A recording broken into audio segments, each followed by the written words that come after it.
marka hore waxaan ku salaamayaa salaanta islaamka assalaamu calaykum wa rahmatullaahi wa barakaatu halkani waa Soomaaliland gaar ahaan waa caasimadii gobolka Sanaag Ceeri Gaabo in badan ayaa la lahaa hawlo ayaa ka jiro la isku haystay wixii ka jiray ee amni darro ahaa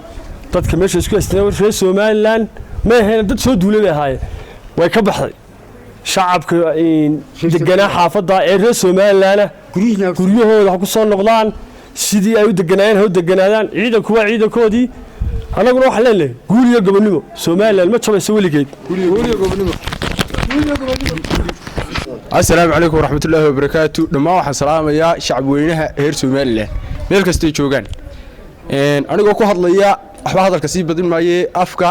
abwaanka ciidanka booliiska waxaan leeyahay dadkii gardarrada waday ee Soomaaliland ku soo duulay ee gobolka Sanaag shaqaaqooyinka ka waday ee shacabkooda kala geynayay saako kale waxaan lahaa marka la duqeeyo dabar la igu geeyay dabqashada fogaataan deeleyda maasada daldala afkaygu iyo saakaro hog baan digay dib baan ka soo sheegayaa inta waxa ka dambeeyay waxaan gobolka waa nabadgeliyo shacabkaygu waa noo joogaa wixii amni darrada wadayna waanu ka saaraa assalaamu calaykum waraxmatullaahi wabarakaatu